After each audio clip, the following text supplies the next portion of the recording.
Gravando, foi de boa? Pronto, foi. Então, boa noite, né? Hoje vamos começar nossa aula de geografia.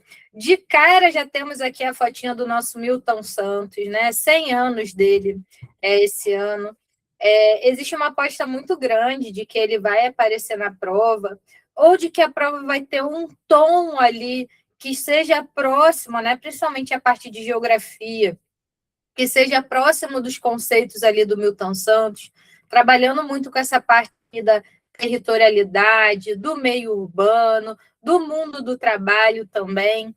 Lembrando, né, que o trabalho do Milton, as ideias dele, casam muito com as ideias do Sebastião Salgado, que é o homenageado desse ano, o fotógrafo, que também vai ter um trabalho importante ali sobre a exploração do trabalho, sobre os fluxos migratórios, né, ali mundo do trabalho, puxando também para essa questão ambiental. E tudo isso a gente vai ver na nossa aula de hoje, tá? A gente vai falar sobre bastantes assuntos.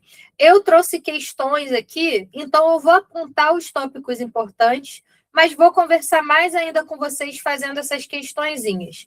Vou pedir para o pessoal ir dando os prints ali na tela. Todas as questões vão ser questões da UERJ. E aí, algumas a gente já fez em algumas lives, mas o objetivo é mais para a gente conversar, para a gente entender esse tom aí da prova, tá?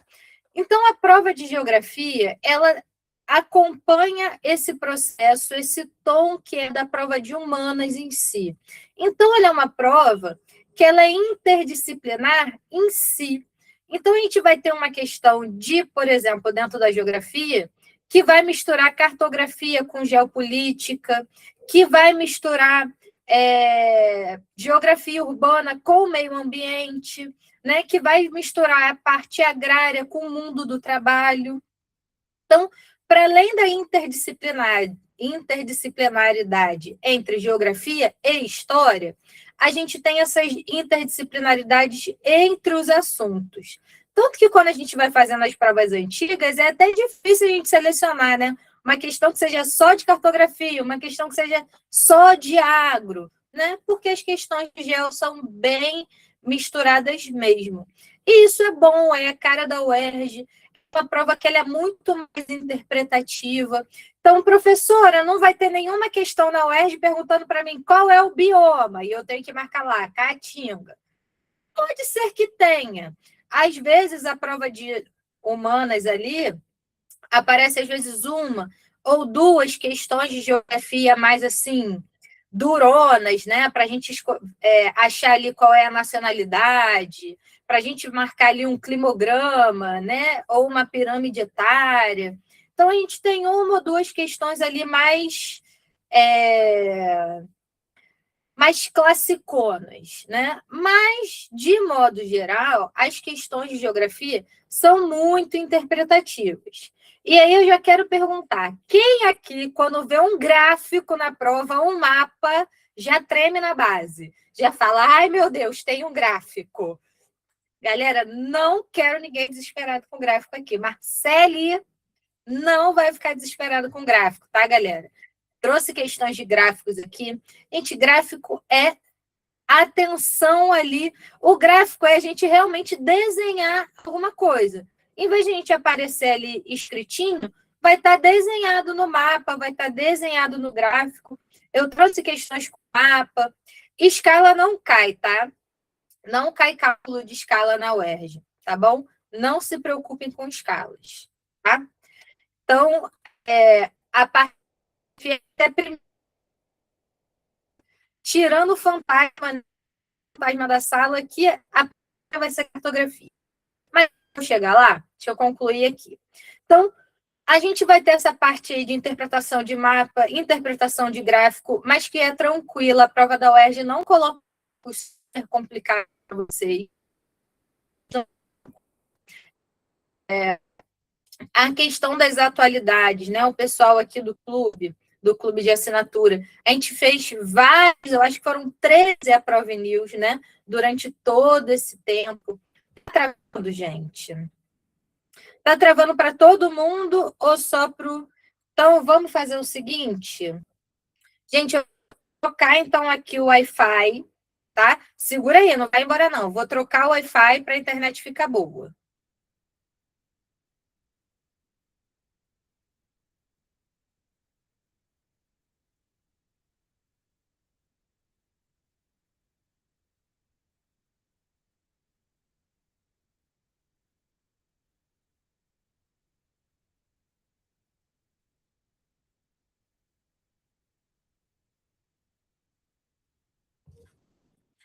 Aqui no meu reino, eu sou de Niterói, né? Já falei com vocês, eu sou de Além-Mar.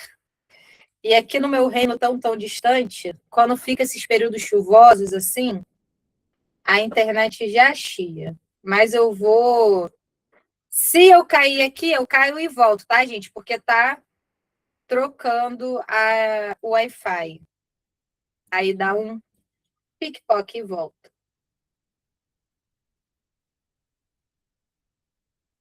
A questão do Catar da UERJ.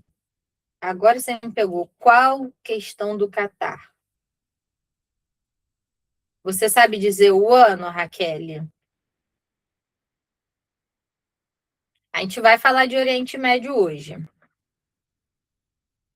Só um segundinho, turma.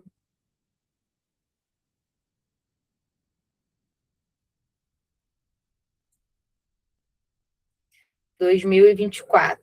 Primeiro aqui. Tá. Se no final da aula der tempo, Raquel, a gente abre essa e faz, tá? Eu acabei pegando aqui para as nossas questões. Ih, gente, não está querendo ir.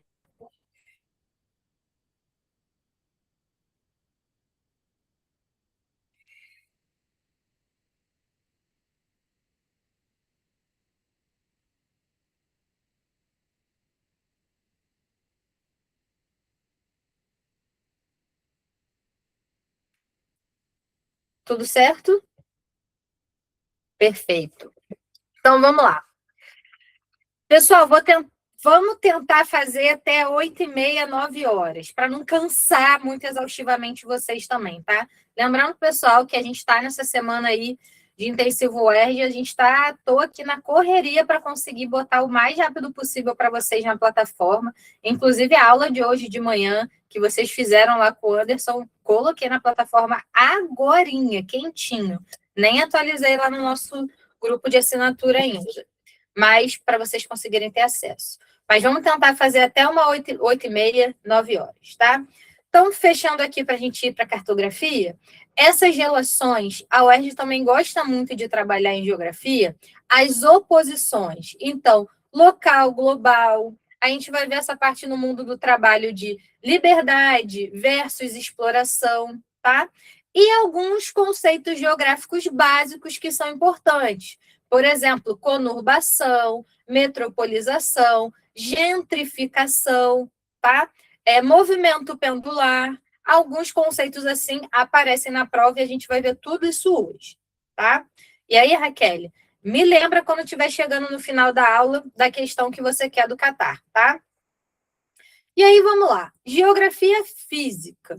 O que é importante a gente saber sobre essa parte de geografia física? O que mais cai ali é essa parte de clima, mas eu vou deixar para falar mais de clima quando a gente estiver falando de meio ambiente, tá? Mas essa parte de clima da geografia física em si, o que é importante a gente saber? Que os climas, eles são bem alterados ali, eles são organizados por essas faixas climáticas, né? Então, clima tropical, clima polar, clima equatorial. Então, vocês lembram de uma questão que foi a questão da segunda Q do ano passado, que era um mapão azul, que mostrava que a parte, né, acima do Trópico de Capricórnio era mais gelada, falando sobre a Olimpíada de Inverno. Aí na faixa ali do Equador era mais quente, né? Isso tem a ver com o quê? Tem a ver com a continentalidade, tem a ver ali com as zonas tropicais. Então, quando aparece isso, né, ela é bem tranquila da gente se organizar. Lembrar que o que vai determinar, duas coisas principais determinam o clima. A altitude, né? Quanto mais alto, mais frio. Então, é só a gente lembrar aqui no Rio, Petrópolis. Petrópolis é lá no topo da serra, não é friozinho? Petrópolis. Então, a altitude, quanto mais alto, mais frio. Mas, em geral, né, pensando assim, planeta Terra, o que vai determinar o clima aí são essas zonas temperadas, tá? Mas o que mais cai mais sobre clima tem a ver em como o clima afeta a sociedade. E aí isso a gente vai falar mais na parte de meio ambiente, tá? Coloquei ali para destacar o El Niño e Laninha. Porque a gente, esse ano, tem a possibilidade de ter um El Niño. O El Niño é um superaquecimento das águas do Atlântico. Isso pode gerar secas na região equatorial, principalmente ali no Nordeste brasileiro, e aumento das chuvas nas outras regiões. A gente fica ali com a corrente de ar muito quente e as chuvas não conseguem atravessar, né? Só que essas notícias vieram há pouco tempo. Então, acredito que se for cair essa parte de El Niño, seja mais para a próxima EQ. Eu até, antes dessa nossa aula, fiz uma varredura ali e nunca caiu o El Niño em si na prova, tá? Mas já falou ali, por exemplo, sobre esses efeitos de seca que o El Niño provocou ali na zona equatorial, que levou à expansão da fronteira agrícola em outras partes do território. Então, caiu esse conceito climático, mas o que quis saber? Como que isso impactou no agro, como que isso impactou na sociedade, tá? Então, só para vocês terem essa noção aí. Essa parte de hidrografia, recursos hídricos, tem a ver com água também, tá, gente? Sobre rios e tudo mais. E também aparece mais quando a gente vai falar de seca, quando a gente vai falar talvez ali de recursos de energia, como hidrelétrica, por exemplo, tá? A questão de população indígena, a importância dos rios para a população indígena. Então, também vai aparecer mais na parte do meio ambiente. A parte de população já é importante, aí vocês anotem e façam um asteriscozinho.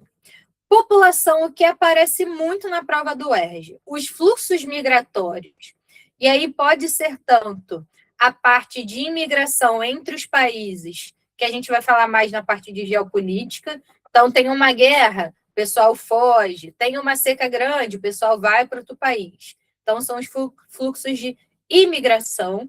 E também esses fluxos migratórios urbanos. E aí, o principal vai ser movimento pendular, né? Eu sempre lembro. Moro em Niterói e trabalho no Rio. Então, é um pêndulo, né?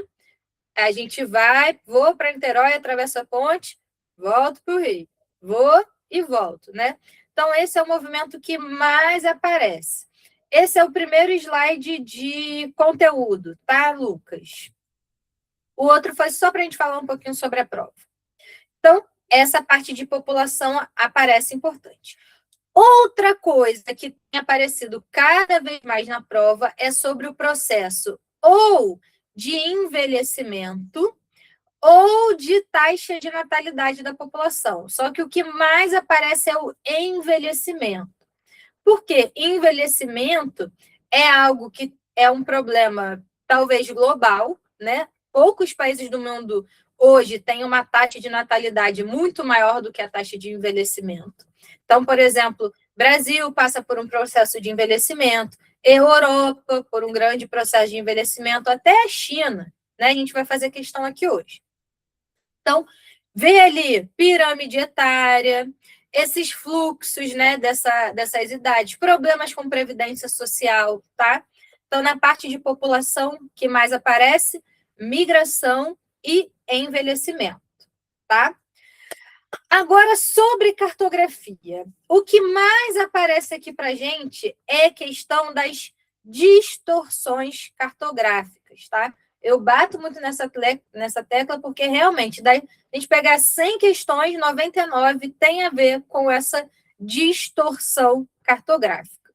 O que é isso? Todo mapa, ele distorce o planeta Terra, porque a Terra é redonda e o mapa é plano. E a gente vai ter projeções que distorcem mais e projeções que distorcem menos. Já vou aqui para a nossa primeira questão. Aqui, a gente tem um exemplo de uma projeção cartográfica que distorce muito. Olha só como é o tamanho no caso aqui do Reino Unido, né, da ilha ali onde tem a Inglaterra, na posição real dela. Se a gente fosse pegar essa mesma ilha e jogasse ela para o norte, devido ao tamanho da distorção do mapa, ela ficaria grandona. Agora, se eu pego essa mesma ilha e jogo ela aqui para o sul, ela ficaria pequenininha. Ou seja, é um mapa que aumenta muito o norte, deixa o norte grandão, gigante, e diminui o sul. Existe um interesse político em fazer isso, né? No ano passado, na primeira ou na segunda aqui, a gente teve uma questão que a resposta era igual a essa. Quem souber pode já ir colocando aqui no chat para mim. Que projeção cartográfica é essa? Ano passado, a gente teve uma questão muito similar a essa, que pegava e mostrava o mapa, né? A Rússia grandona e a África menor. E tinha o tamanho real, que seria a escala, né? Então, tinha o tamanho real. E no tamanho real, a África era maior era não, né? Maior do que a Rússia. Só que esse mapa tinha essa vontade de mostrar a Europa, né, o norte agigantado e o sul pequenininho. E aí é Mercator.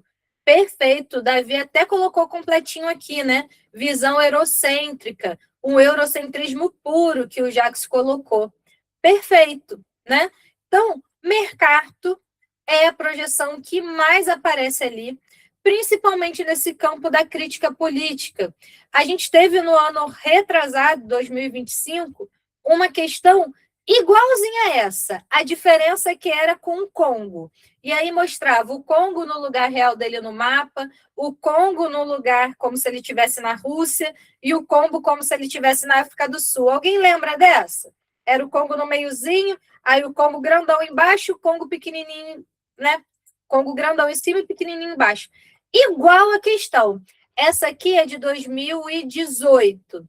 Essa questão que eu estou falando no Congo é 2024 e 2025. Ambas são Mercator, tá?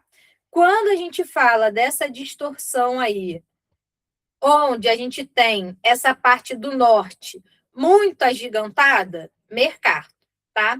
Então a gente distorce muito porque é interessante mostrar o norte como maior do que o sul. Já aqui do lado, a gente vai ter outra projeção ortográfica. Observem que aqui a África não está tão pequenininha, a África não está menor que a Rússia. Então, aqui, a gente tem, se a gente for pegar, né, esses desenhozinhos aqui, tá muito borocochô esse lápis. Eu quero uma marcação mais forte. Vou pegar. Se a gente percebe esses aqui, ó, eles não estão para os de cima. Vamos lá. Para esses aqui, eles estão mantendo um certo equilíbrio, né? Então, aqui nessa projeção aqui, a gente tem um equilíbrio maior nessa distorção. A gente até encolhe um pouquinho o norte e mantém ali um equilíbrio nessa faixa aqui da meiuca do planeta Terra, né? Aí aqui, muito bem, já é Peters. Esses são os dois que mais caem, tá? O Peters, que mantém esse maior equilíbrio, voltando aqui nesse primeiro quadro, essa parte em rosinha é o Peters, e a parte em verde seria o Mercator, tá? Deixa eu ver aqui a pergunta do Davi. O Peters é o contrário, ele vai buscar representar os países asiáticos e os países africanos no seu tamanho mesmo. Ele também é um mapa antigo, tá? Também é uma representação um pouco mais... Ela é mais recente que a Mercator, né?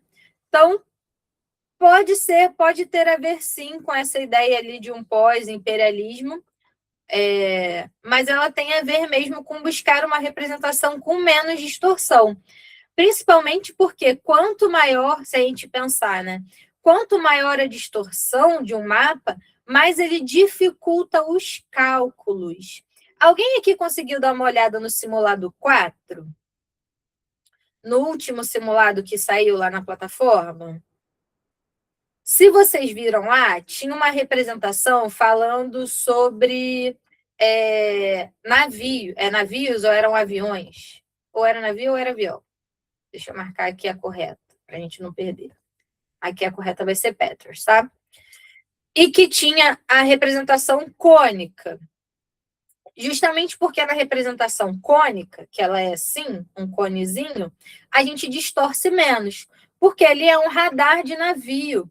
Então, quanto menor a distorção, menos erro de cálculo eu vou ter. Então, se eu falar que o avião está passando aqui, ele realmente está passando aqui, tá?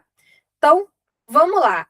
A projeção de Peters, que é essa aqui dessa questão, ela tem o meio, né, a parte equatorial mais equilibrada e o encolhimento dos polos, tanto do Polo Norte quanto do Polo Sul.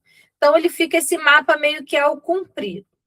Já a representação de Mercator, ela diminui o sul e aumenta o norte. Vou mostrar a de Robson também, é aquela que a gente mais usa hoje, que tem a borda arredondadinha assim.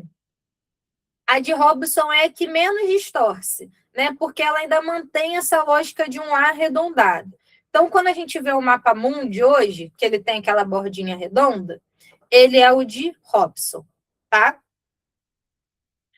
Então, aqui, cartografia, basicamente isso que vocês têm que saber, tá? Agora aqui vamos para as populações. Outra coisa que aparece raramente ali na parte de cartografia é a cartografia retangular, azimutal e a cônica. A retangular, como o próprio nome diz, é quando o mapa está retangular assim. A cônica é quando a gente tem uma representação assim. E a azimutal é aquela representação arredondada, como se a Terra estivesse aqui, a gente, carimbou a Terra e vai ficar uma bola aqui. Isso caiu na prova do ano passado, na primeira aqui do ano passado, e ela costuma aparecer muito raramente, tá? A anarmorfose é tipo... Vou mostrar aqui a de Robson para vocês verem. Robson. Projeção. Para vocês terem essa imagem na cabeça. E aqui na nova janela.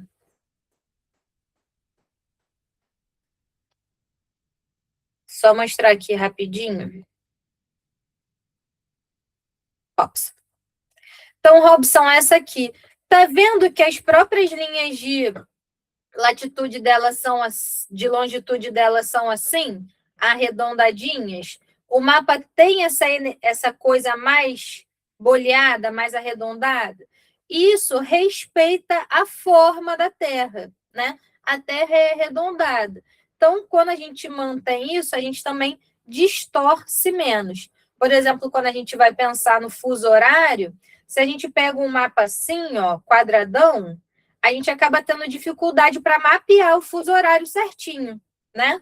Agora, quando a gente pega esse mapa, esse mapa mais arredondado, a gente consegue observar essas linhas mais ovais, né, da Terra e consegue mapear melhor os fusos horários assim do que nas outras projeções, tá? Então, essa é a de Robson. Agora, vamos voltar aqui para uma questão de gráfico, que eu não quero ninguém desesperado.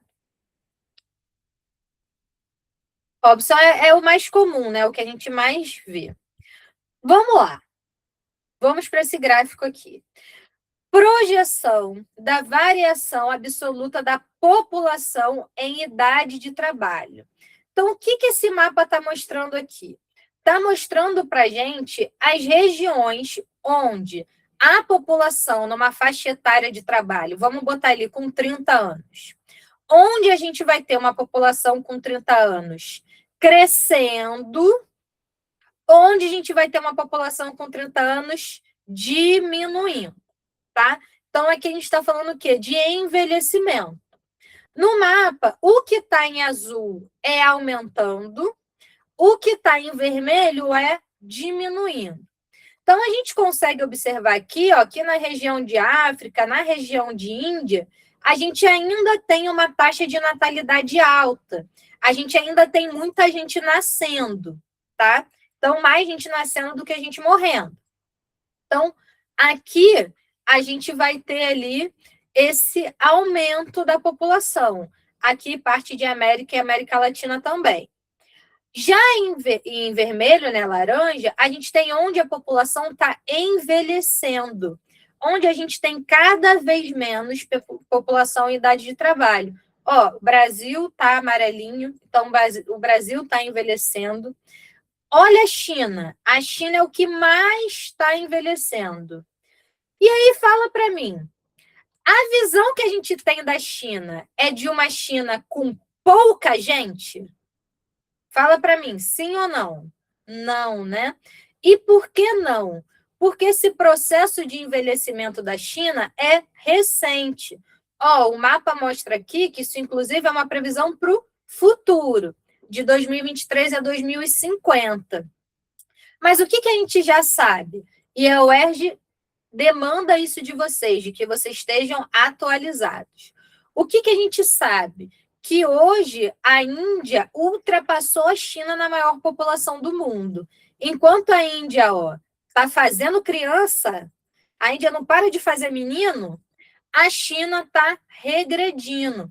A gente teve, inclusive, uma questão há 1 ano, 2 anos atrás, desse processo que a China ela tinha, né, um programa lá de natalidade que só podia ter 1 filho por casal, e ela está regredindo, agora pode 2. Justamente porque a China está envelhecendo muito. Então, a gente teve um pico, né, de muita gente na China, agora a gente tem um caindo, tá? Olha só, a gente tem na Europa, que já é um lugar que está envelhecendo muito, menos 10.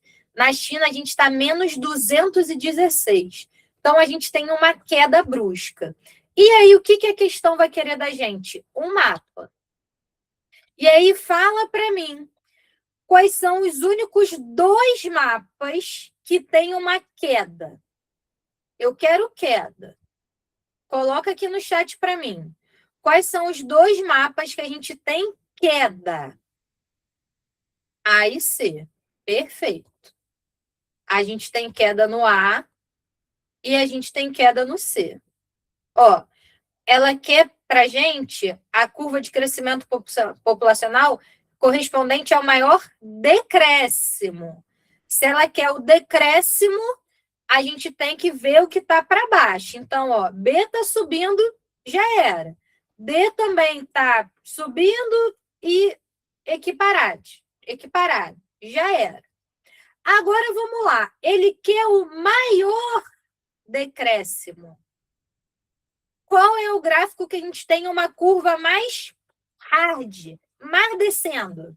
C. Viu como questão de gráfico não é esse bicho de 7 cabeças? A gente só tem que estar atento com o que a questão está pedindo. Se ela quer decréscimo, a linha tem que estar descendo. E se ela quer o maior, a gente tem que ir para o maior mesmo. Se a gente observa aqui, inclusive, ó, a parte que começa a cair está lá em 2085. Aqui na China, não. Ó. Aqui na China, se a gente pegar daqui, né, desse pico aqui, ó, 2020 já está caindo. 2050 já está até ter a queda mais ainda. Então, o gráfico, galera, é vocês lerem. Primeiro, vocês têm que mapear se eles querem um gráfico que está mostrando um aumento, um gráfico que está mostrando uma redução, né? Se a gente está falando de climograma, a gente teve uma aula só de climograma. Se a gente está falando de climograma, eu quero uma região, climograma é aquele que tem as barrinhas azuis, que é de água, e a linha vermelha que é de clima. Eu estou falando de uma região que é quente, então a questão correta aqui é a C, tá? É que tem um maior decréscimo. Se eu estou falando de uma região de clima quente, eu vou marcar um climograma que está lá -5 a -12? Eu quero clima quente? Não, eu tenho que procurar com temperaturas de 20, 30 graus. Um climograma falando sobre região amazônica. A gente sabe que a Amazonas chove todo dia. Quem é aí futeboleiro, que eu sou futeboleira, meus alunos sabem, acompanha Campeonato Brasileiro. Todo jogo contra lá o Remo, que é na região do Pará, região amazônica, é 2 horas de atraso porque está chovendo. Então, se é uma região que chove muito, eu vou pegar um climograma que a barrinha de água está fininha? Não, né? Eu vou pegar o climograma com as barrinhas de chuva alta, né? Então, Supercopa, Flamengo e Botafogo, não quero falar sobre esse assunto, tá, Davi? Eu sou botafoguense, eu tenho traumas desse dia, que meu goleiro perdeu a bola feia por causa da chuva. Então, ó, chega meu olho cheio de água aqui. Então, vamos lá. Então, mapa, galera, é só a gente ver certinho o que o comando está pedindo e ler o desenho, tá? Agora, vamos lá. Agro e meio ambiente. Pessoal, de cara, um mantra pra gente, tá? Pessoal que estava na live hoje de manhã com o Anderson fazendo a prova, um mantra de humanas que é super importante. A prova da UERJ é uma prova crítica. Quando a gente estiver falando de agro, quando a gente estiver falando de meio ambiente, a gente tem que procurar a questão que é mais porrada mesmo. A UERJ ela não tem medo de ser polêmica, ela não tem medo de bater no agro, ela não tem medo de falar. Por exemplo, a gente teve uma questão lá denunciando que o setor brasileiro que mais tem trabalho escravo no Brasil é no agro, né? Falando ali, por exemplo, desmatamento. Qual é a maior causa de desmatamento e queimada no Brasil? É o agro. Então, se estamos falando de questão de agro, de questão de meio ambiente, pode ir na alternativa mar pauleira, que a UERJ não tem medo, tá? Posso voltar nessa aqui do gráfico, Sara? É essa. 3, 2, 1, foi. Printou. Bora. Então, o que a UERJ vai trabalhar sobre agro? Como o agro causa aquecimento global pela desmata e pela queimada, né? Como a gente vai ter grande desequilíbrio climático pela redução da fronteira agrícola. Anotem isso aí. Expansão da fronteira agrícola. No caso, redução da fronteira florestal. Ou seja, está derrubando floresta para construir pasto, para plantar soja, né? Então, a expansão da fronteira agrícola, né? A gente vai falar ali sobre essa concentração fundiária, o latifúndio. Então, às vezes, a UERJ aparece lá, bota o MST na prova, bota Canudos na prova, que foi uma revolta lá da Primeira República, e aí compara, por exemplo, o movimento dos trabalhadores rurais lá da Primeira República com o movimento trabalhista de hoje. O que se mantém nesses dois períodos? O latifúndio, né? A concentração de muita terra na mão de pouca gente, tá? E aqui as atualidades. Então, por exemplo, a gente já teve enchentes esse ano, a gente já teve casos de seca esse ano, então isso pode vir a aparecer na prova, tá?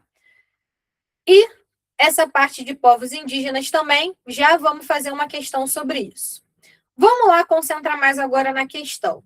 Aqui está mostrando para a gente o uso de agrotóxico.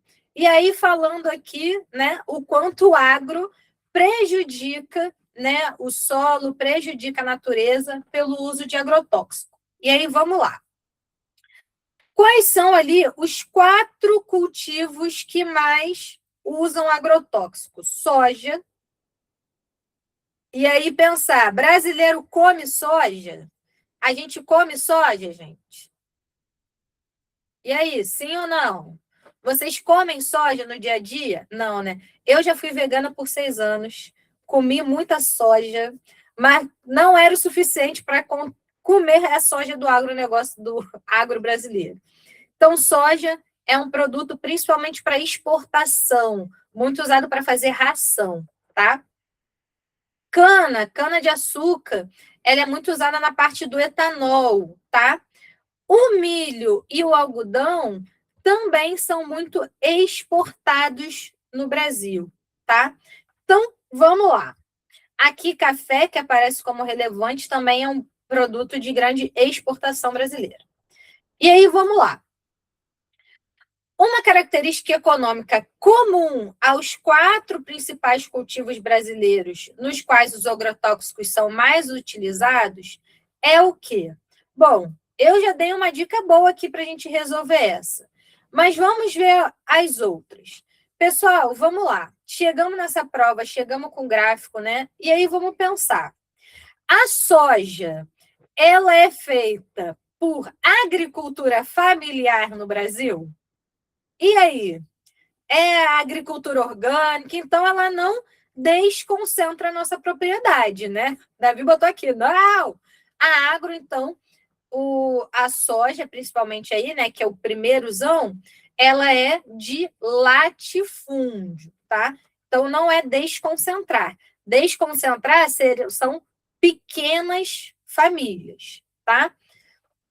Então, a D, erradíssima. C, centralidade na alimentação da população. Vocês já me falaram aqui que ninguém aqui come soja. Latifúndio e concentração fundiária é a mesma coisa, tá? Fundiário é terra. Então, desconcentração fundiária é a terra fragmentada em várias famílias. Concentração fundiária é a terra concentrada em poucas pessoas. E terra concentrada para poucas pessoas é latifúndio, tá? E aí, vamos lá. C também vocês já falaram que a gente não come soja. Participação na absorção da mão de obra. E aí, cuidado com isso aqui. Hoje, o agro está cada vez mais mecanizado. Olha a imagem que eu coloquei aqui, né? Um trator e tudo mais. Então, a gente tem cada vez mais a substituição da mão de obra humana por máquinas. Isso é uma realidade no trabalho operário urbano, que são as fábricas, e também é uma realidade no agro, tá? Isso já foi tema de prova, falando sobre maquinários para colheita de laranja, por exemplo. E aí era justamente esse processo aí da substituição da mão de obra pela mecanização. A UERJ, e aí se tiver infiltrados do Enem aqui, no Enem também, trabalha muito essa contradição entre quanto mais tecnológico é o trabalho, mais desemprego ele produz, tá? Então, aumenta a tecnologia, aumenta o desemprego, porque você substitui o ser humano pela máquina, tá? Lembrando que máquina não tem salário, máquina não para comer, né? Máquina não faz movimento pelo fim da escala 6 por 1, né? Então, os caras vão trocando pelas máquinas, né?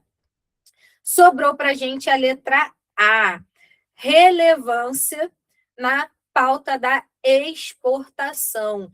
Então, lembrar que o Brasil, hoje, ela é cada vez mais, né, um agroexportador, né? Então, nós fomos ali no primeiro império, no período do Império, no período da República, agroexportadores de açúcar, de café. Hoje, nós somos grandes agroexportadores de soja, tá? Transição energética é a troca de energia. E aí, hoje, a gente vê muito essa tentativa de trocar as energias que são frutos de combustível fóssil, como as termoelétricas, por exemplo, por energias limpas. E aí, no caso do Brasil, que tem rios caudalosos, a gente tem muitas hidrelétricas, mas a gente também pode pensar na energia solar, energia eólica, tá? Então, transição energética é trocar o uso da energia. Tela Brasil é aquele do filme?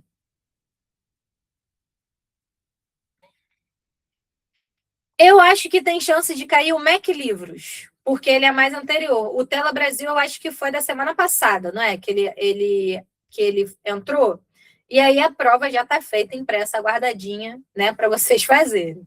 Mas o MEC Livros, pensar nesse processo aí de políticas públicas de democratização de cultura, pode ser que apareça. Então, tem o MEC Livros, MEC Idiomas, o Tela Brasil, tá? Pode ser que isso apareça também. Aqui, a gente chegou a fazer já essa questão num Aprove News, que eu falei isso para vocês, sobre o movimento indígena que aconteceu no Rio Paranoá, onde a população indígena conseguiu impedir a dragagem de um rio que ia ser usado para o escoamento de soja e de outros produtos por uma empresa privada. E aí, aqui está contando um caso, né, semelhante a isso. E aí, contra, no caso, o garimpo ilegal, aqui, no caso, essa manifestação indígena, mas já vou trazer aqui para a resposta e já trazer esse gatilho ali para vocês, que quando a gente traz essa comparação ali entre agroindígenas, mineradores indígenas, capitalismo e indígenas, a UERJ coloca os indígenas como protetores da natureza, tá? Só com isso vocês já conseguem matar essa questão. Mas atenção, é importante vocês lerem o comando da questão. A questão que mais as pessoas erraram ano passado, quem estava aqui na minha aula de quarta-feira, eu fiz a questão, não, de terça-feira, eu fiz com vocês a questão da Eunice Paiva. No texto lá da questão da Eunice Paiva, falava sobre a doença que estava atingindo a população indígena. Então, a alternativa correta era a preservação da vida, das condições de vida da população local. Nesse caso aqui, o nosso texto fala sobre a preservação do rio do Pará, tá? Então, posso até voltar aqui para mostrar para vocês, ó. Cansados de esperar a intervenção do Estado, guerreiros e lideranças da etnia, incluindo o cacique, organizaram uma expedição para expulsar os garimpeiros não indígenas do locais. Em 6 lanchas, dezenas viajaram armados com flechas e espingardas, incluindo crianças e idosos. Então, qual era a intenção deles? Preservar o rio, tá? Então, qual era o objetivo dessa sociedade indígena? Manter aquele rio a salvo, porque o rio estava sendo poluído pelos mineradores. Então, o que eu chamo a atenção para vocês é: os indígenas sempre vão aparecer nesse lugar de protetores ali do território, protetores da natureza. Mas atenção ao texto. Qual é a base ali do texto? Né? É para proteger um rio em si? Né? Por exemplo, se cair uma questão lá sobre a dragagem do rio, a gente pode falar, né, da proteção do curso da água, né, da nascente hidrográfica. A gente pode falar dessa questão da diferença entre como a população branca, né, pensando ali um vocabulário que os indígenas usariam, a população branca enxerga o rio como uma hidrovia, uma passagem econômica. Já os indígenas enxergam o rio como uma entidade, como um território a ser protegido e que vai protegê-los, né? Então, a gente tem que observar qual é o tom da questão, mas sempre os indígenas num lugar ali de protetores. Nunca vão numa alternativa que coloque os indígenas ali como eles estivessem destruindo a terra, tá? Cuidado com isso. E atenção ao texto. Principal mantra para a gente fazer questões de humanas é o PNT. Procure no texto, tá? Então, se o texto está falando de saúde, a gente tem que procurar uma alternativa de saúde. Se o texto está falando em proteger o rio, aí a gente vai aqui numa proteção, no caso, preservação ambiental, tá? Subsistência ao trabalho de tal grupo ou se relaciona. Subsistência é você produzir para a sua existência própria. Por exemplo, os indígenas, eles têm uma agricultura de subsistência, ou seja, eles não plantam, eles não têm uma agricultura para vender para o outro, para produzir excedente, vender e criar trocas comerciais. Isso que é uma subsistência. você só produzir para si, tá?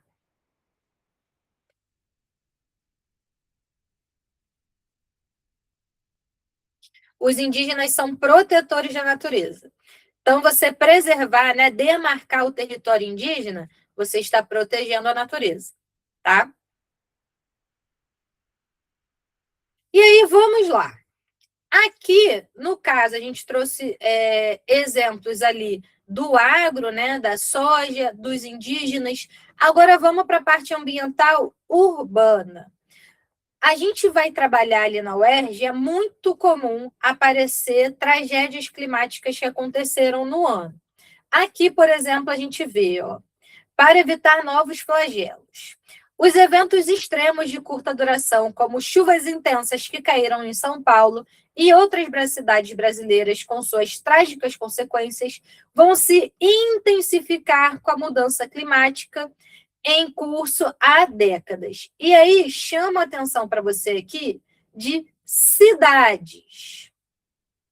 Quando a gente está falando de desastre ambiental, principalmente de grandes chuvas em cidade, tem uma resposta que é na lata. O que causa, e aí vou até voltar aqui, ó, o que causa grandes chuvas é esse efeito aqui, ó. Observem esse gráfico. Essa onda aqui são temperaturas, tá? Quando a gente tem regiões arborizadas, essa temperatura é reduzida. Isso aqui, obviamente, vai depender ali da zona temperada que você está, mas isso é uma coisa até meio óbvia, né? Quanto mais árvore, mais fresquinho é. A gente tem sombra, a gente tem processo de respiração das árvores, né? Que vão absorver gás carbônico e emitir oxigênio, certo? Então, quanto mais árvore, mais fresco. Quanto mais concreto, ó, quanto mais prédio, mais quente é esse território. Isso tem um nome específico que é ilhas de calor. Essas ilhas, elas são provocadas por quê? Concreto, vidro, né? Asfalto, essas coisas são refletoras de luz e calor. Ou seja, elas não absorvem calor. Planta absorve o calor, né? Essas coisas não. O calor bate e volta. E quanto mais quente, aí vamos lembrar do ciclo da água, né? Quanto mais quente, mais água é evaporado. Quanto mais rápido essa água evapora, mais rápido a gente tem nuvens pesadas. Quanto mais pesada a nuvem, mais pesada é a chuva. Então, a gente já teve questão falando sobre as chuvas de Minas Gerais, sobre chuva em São Paulo, sobre as enchentes do Rio Grande do Sul, e todas elas eram a mesma resposta: ilha de calor, tá? E aí, por quê? A UERJ gosta muito de perguntar qual é a consequência, o que causa essa grande chuva. Ó, considerando a dinâmica ambiental de grandes metrópoles como São Paulo, as circunstâncias locais para elevação do índice de chuva, ou seja, a causa desses elevados índices de chuva é qual? As ilhas de calor. Quanto maior a temperatura, mais rápido evapora, mais pesada a nuvem fica, mais chuva a gente tem, tá? Aqui, outra coisa que pode aparecer, a gente já vai ter uma parte de urbanização, é falar também dessa questão da segregação socioespacial. Vou falar mais sobre isso lá. Mas, por exemplo, porque algumas regiões sofrem mais com o processo de erosão do solo e outras regiões sofrem menos. Por exemplo, a gente teve uma questão falando sobre o litoral paulista, né? As chuvas que teve lá em São Sebastião, que foi até a região lá do Medina, onde a gente tem Praia de Maresias e tudo mais. A gente tem o litoral, que sofre menos com a erosão do solo, porque é planície, com casas nobres, né, com os ricos, mora na beira da praia, e quem mora nas encostas, né, que sofre muito com a erosão do solo, são a população mais pobre. Então, quando a gente teve temporal e as casas desabaram, Quem sofreu mais foi a população pobre. E aí, aqui no caso, seria o mesmo problema, enchente. Só que, em vez de perguntar sobre as causas, perguntou sobre a consequência. E as consequências vão ser: a população pobre sofre mais devido à segregação socioespacial. Os pobres moram na encosta, os ricos moram na beira da praia, tá? Inversão térmica é quando a gente tem um processo ali de regiões que eram para ser de uma temperatura específica e ela vai ter uma temperatura, um pico de temperatura ou para cima ou para baixo, tá? E aqui, precipitação ácida. A gente falou sobre chuva ácida que teve lá no Irã, né? Um tema que pode cair na prova, né, sobre o Irã, é a grande chuva ácida que teve lá. O que causa a chuva ácida é o aumento de gases poluentes. Então, a gente tem alta concentração de dióxido de carbono nas nuvens, que vai fazer ali a estequiometria lá, não sei se é isso não, tá, gente? É porque a palavra que eu mais ouço falar de química é estequiometria. E eu não faço ideia do que isso seja. Então, a gente vai ter lá as estequiometrias na nuvem e vai virar, e vai ter precipitação ácida, né? Chuva ácida, ácido mesmo, tá? E aí, esses ácidos podem gerar dano ao solo, dano às construções civis. E a gente teve uma chuva ácida grande no Irã, por quê? A gente teve o bombardeamento de uma refinaria de petróleo. E aí, imagina, se um carro queimando gasolina já gera, né, poluição, imagina uma fábrica de petróleo. Quanto de fumaça negra não subiu? E aí a gente teve uma nuvem negra gigante no Irã com a chuva ácida, tá? É isso, é como se o rio ficasse muito frio. Tem um documento, que não é documentário, esqueci o nome que a gente dá, quando é tipo um documentário, só que é ficcional, que chama Recife Abaixo de Zero. Como se Recife estivesse passando por um processo gravíssimo de inversão térmica e ficasse abaixo de zero. Eu acho que é do Cláudio Mendonça Filho, se eu não me engano. Tem no YouTube de graça. E aí, vamos lá. Mundo do trabalho, tá? Outro tema que cai muito na prova. E aí, tem sido até bem repetitivo as últimas questões que caiu. Nos últimos 3, 4 anos, meio que está caindo ali a mesma coisa, que essa parte aí de precarização do emprego. E aí, seja para falar sobre a questão da uberização, seja para falar sobre a parte ali do trabalho escravo, está falando muito sobre essa parte de precarização do emprego. Grandíssimas chances de cair essa questão do trabalho contra a escala 6x1, e isso cai nessa mesma lógica da gente pensar o que é um trabalho 6x1? É um trabalho precarizado, é um trabalho com pouca, né, qualidade de vida, né? Você trabalhar 6 dias e folgar 1.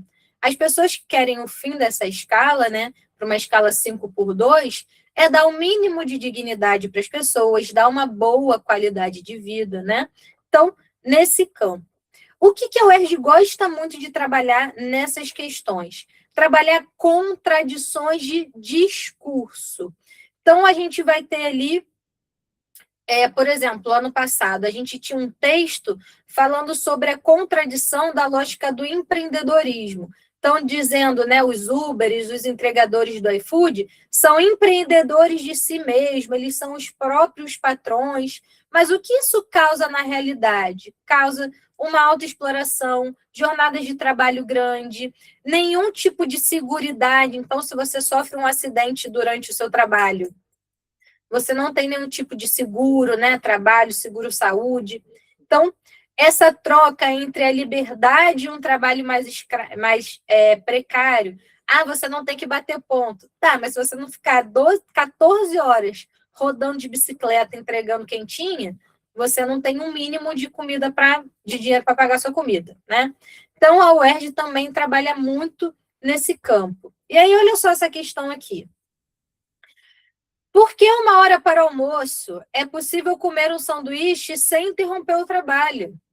Por que licença maternidade é possível amamentar sem interromper o trabalho? por que férias? É possível descansar sem interromper o trabalho. Aí, por que não um robô? Ah, muito caro, né? Então, o que essa tirinha está falando aqui, né? Por que eu não posso explorar esse trabalhador aqui, né?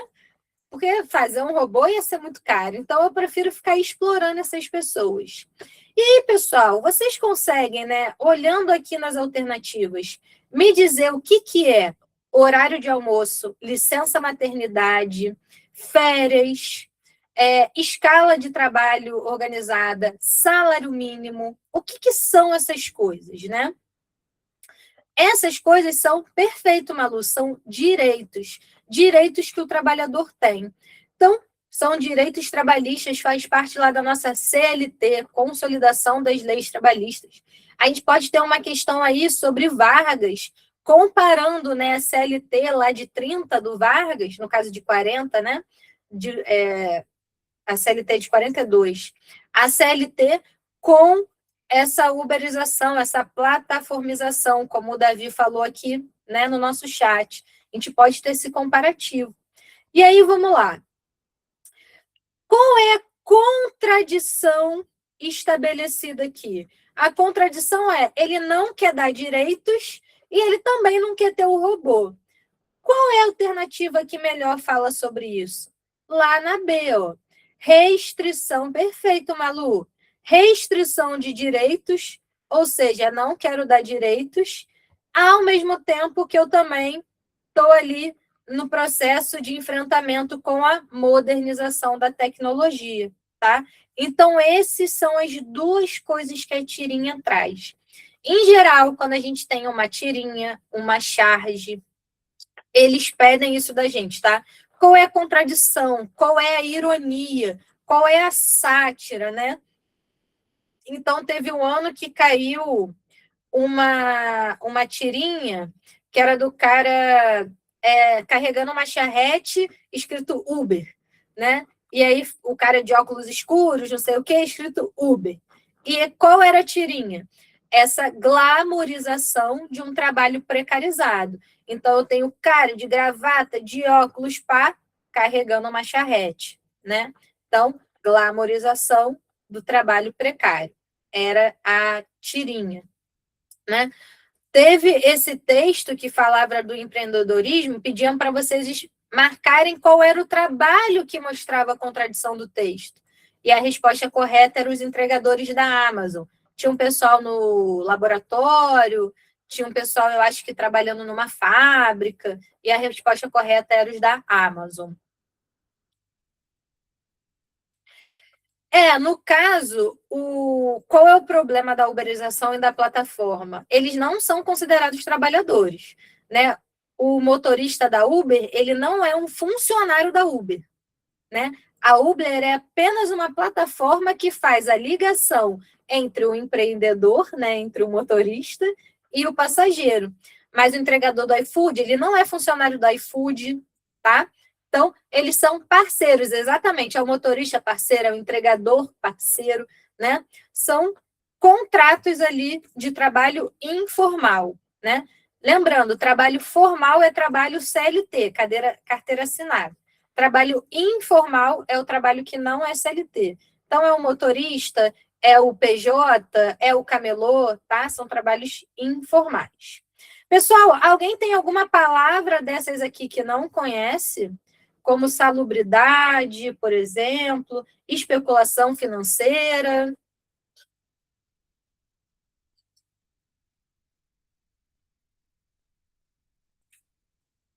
Não? Perfeito. Então, salubridade é trabalho que é prejudicial à saúde. Então, por exemplo, pessoa que trabalha com esgoto, ela ganha um adicional de insalubridade, porque é um trabalho que é prejudicial à saúde dela. Pessoa que trabalha com raio-x, né? Ela tem adicionais de insalubridade, porque trabalhar com raio-x prejudica a saúde, tá? Inclusive, vi essa série da Netflix, Emergência Radioativa. Pode ser que essa questão nuclear apareça ali na prova, né? Muito interessante a série. Especulação financeira é quando os valores tratados ali na bolsa ou nessas partes que são mais abstratas, não corresponde necessariamente com o campo real. Então, quando a gente fala, por exemplo, de especulação imobiliária, a gente tem um território que as casas elas não melhoram em si, mas elas ficam cada vez mais caras, né? Profissional que trabalha à noite ganha insalubridade, isso aí. Então, isso que é uma especulação, né? É você fazer com que uma coisa fique mais cara do que ela realmente é.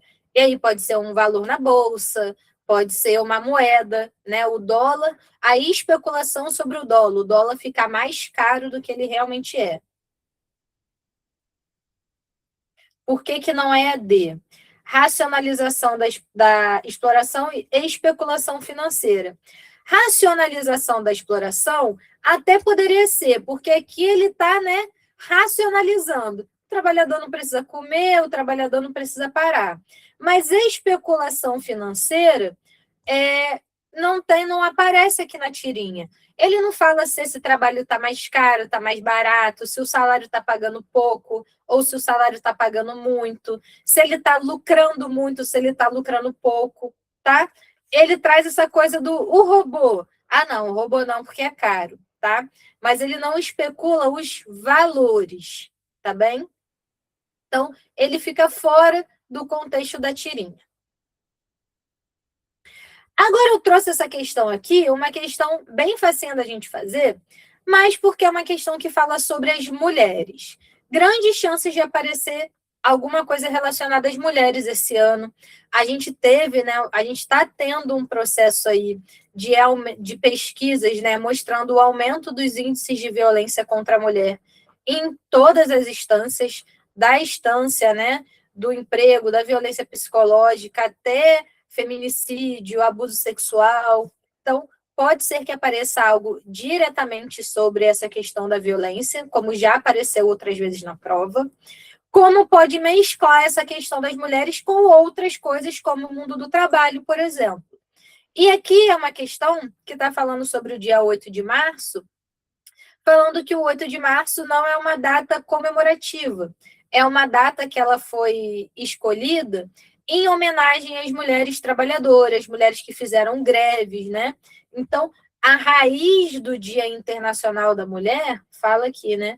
É uma raiz trabalhistas, mulheres que foram buscar mais direitos de trabalho. E aí, vamos lá. Com base na reportagem, a criação do Dia Internacional da Mulher tem origem nas manifestações sociais em defesa do quê? Então, são mulheres que querem melhores condições de trabalho, que querem que os seus direitos trabalhistas, né, inclusive ligados ali à União Soviética, querem que seus direitos trabalhistas sejam reconhecidos iguais aos direitos trabalhistas do homem. Então, a gente está falando aqui de expansão da liberdade? As mulheres querem ser mais livres? Não, né? Promoção da diversidade. Então, estou aqui até ó, com o meu casaco bandeira LGBTQIPN+, né? Então, a maior expansão de diversidade não é sobre isso, né? Quando a gente vai falar ali de movimento trabalhista, então a pauta não é bem voltado para isso. Valorização da pluralidade está no mesmo campo dessa questão da diversidade. Quando a gente pensa o Dia das Mulheres hoje a gente pensa mais nessa parte da pluralidade e da diversidade. Então, a representatividade feminina, a representatividade LGBT, a representatividade das mulheres trans, pode ser que a Erika Hilton apareça ali na prova. Então, a gente já está hoje, né, 2026, a gente já está num contexto de movimentos mais modernos, em pensar nessa questão identitária da representação. Lá em 1975, eram ainda os princípios básicos, princípios do direito mínimo de cidadania, né? Então, a ampliação da cidadania, como o pessoal foi aqui no ar. Direito a voto, tá? Então, direito ao trabalho, direito à igualdade salarial, direito a divórcio, né? Então, esses direitos, né? Vamos botar assim, o primeiro passo. Então, o primeiro passo, as mulheres reivindicaram ser consideradas como pessoas, né? Como seres humanos. O segundo passo vai ser essas pautas mais identitárias, mais representativas, mais plurais, tá? Lembrando, por exemplo, a França, por exemplo, só vai aprovar o voto feminino lá na década de 70. Aqui no Brasil, o voto feminino é com Vargas na década de 30, né, na Constituição ali de 34. Alguns países da Europa vai ser ali em 1917, pós Primeira Guerra Mundial. Mas se a gente for lembrar, as revoluções liberais burguesas, né, das democracias, foi 1700, né? Revolução Inglesa, então, 1600. Então, as mulheres demoraram séculos para conseguir ter os direitos de cidadania aproximados aos dos homens, tá bem? Pluralidade é a participação de múltiplas pessoas. E aí a gente vai falar de pluralidade, né? População negra, população indígena, mulheres, homossexuais, transexuais, latinos, né? Isso é pluralidade. Mili perdeu 15 slides. Perdeu bastante coisa, tá? Mas eu vou fazer o máximo, né? O sistema liberando, eu vou fazer o máximo para essa aula estar amanhã de manhã lá para vocês, tá? Não consigo antes, porque o sistema demora um pouquinho para liberar a gravação. E aí, vamos lá. Agora, urbanização, que é o tema favorito ali da banca da UERJ, é o que mais cai. Às vezes cai mais de uma questão sobre esse mesmo tema na prova. Se eu não me engano, 2 questões que a gente vai fazer aqui é da mesma prova, para vocês verem como esse tema pode aparecer ali mais de uma vez. E aí, como que ele aparece às vezes mais de uma vez? Às vezes pegando um contexto. Posso liberar sim, tá? Já, eu estou rabiscando ele a beça, né? Vou liberar para vocês sim, tá? Vou dar essa moral para vocês hoje, que a gente está ali na reta final, o máximo de conteúdo que vocês tiverem vai ajudar vocês. E aí, vamos lá. Como que essa urbanização pode aparecer ali diferente? Ela pode aparecer pegando uma parte mais urbanona mesmo, pensar ali conurbação, metropolização, questão de estrada, né? Uma parte para pensar mais o território mesmo, geográfico, o espaço, a paisagem. E uma outra questão falando mais sobre o uso, sobre a sociedade. E aí falar sobre gentrificação, especulação imobiliária, mobilidade urbana, tá? Então, a gente pode ter essas 2 partes da urbanização caindo na mesma prova. Coloquei ali como atualidades, né? Rio de Janeiro sempre cai, tá? A gente sempre tem uma questão sobre a cidade ou o estado do Rio de Janeiro, mas a gente tem um foco maior na cidade. Essa questão do Airbnb, quem teve na nossa aula de campo, a gente falou muito sobre isso, né? Muitos prédios históricos no Rio de Janeiro, prédios antigos ali, aqui da zona portuária, ó. Esse aqui mesmo, esse aqui é o prédio à noite. A gente parou lá na frente, conversou sobre ele. É o prédio da antiga Rádio Nacional, foi a antiga Rádio Nacional, e hoje ele está sendo vendido para virar Airbnb, né? Que são apartamentos de locação rápida. Algumas partes aqui de trás, que são ali da Pedra do Sal, que são prédios antigos, também estão sendo leiloados para virar Airbnb, tá? Ou seja, isso leva a um processo de gentrificação, faz com que essa região fique mais caro. Porque se eu estou vendendo para gringo é o quê? Vamos lá, galera. Queria todo mundo abrindo o microfone e gritando. Para gringo é o quê? Para gringo é mais caro, né, galera? Então, se eu estou vendendo isso aí para gringo é mais caro. Então, eu lembro que a gente parou em frente ao restaurante que estava na zona portuária, que estava lá, PF, R$ 80. Não sei se alguém que está aqui foi na nossa aula de campo. Manda dedinho para mim. Foi? Não sei se vocês lembram, né? Teve a hora que a gente parou lá para ter aula. Atrás estava lá, almoço, R$ 80, R$ 70. Vamos lá, réis mortais, né? Pessoa que ganha ali um salário mínimo tem condição de morar num lugar que o PF é R$ 80? Quanto vai ser o aluguel de um território desse? Então, isso é o processo aí de gentrificação, tá? Aquele território passa por uma especulação imobiliária, passa por uma especulação financeira, tudo fica mais caro e essa população precisa sair desse território. Isso, está tendo uma especulação imobiliária lá na zona portuária, né? Aí exatamente isso, Davi, a população vulnerável não consegue continuar morando lá e elas saem de lá. E aí, vamos lá. Aqui eu trouxe a história, né? A questão que fala sobre a favela da Maré, né? E aí, vamos lá. Baixa do Sapateiro, Maré, lá na década de 50 e 60. A Maré, ela realmente recebe esse nome, porque ela foi uma favela de palafitas, né? Ela tinha as palafitas ali no Rio. Ainda tem essa parte de palafita, é a parte ali mais precária, mais empobrecida da Maré. E aí tinha esse nome porque a maré sobe e desce, né? Isso mudava, né, a logística daquela região. Mas a Maré, ela é ali, né, naquela região de Avenida Brasil, tem Vila do João ali também, e aí ela foi crescendo, crescendo, crescendo, e em volta, né, dessa parte de palafitas ali. E aí vamos lá, a história da Maré começa na década de 40, no final dessa década já havia palafitas, que são os barracos de madeira, surgem as comunidades do Sapateiro, Parque Maré e Morro do Timbal, que já são em terra firme.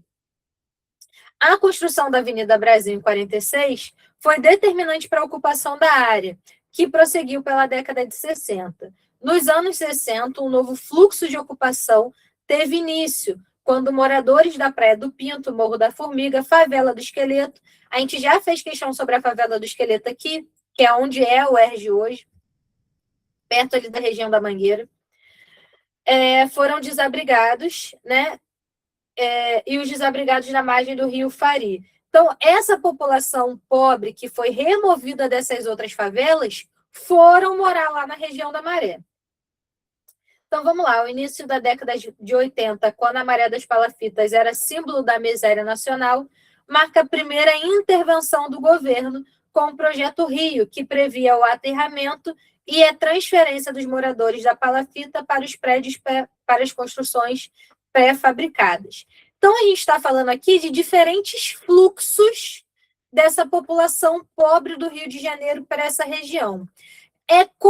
Foi comum, no caso aqui no Rio de Janeiro, esse processo de favelização de vilas construídas. Por exemplo, a favela do João, que também ali naquele território era chamada de Inferninho Colorido, porque eram os prédios que foram construídos, né, coloridos ali, para abrigar essa população pobre, mas ele não foi suficiente e a população cresceu em volta. CDD passou por esse mesmo processo, Cidade de Deus. Isso mostra até no filme, né? Começou como um conjunto habitacional, depois se expandiu às favelas. Se eu não me engano, Rocinha também.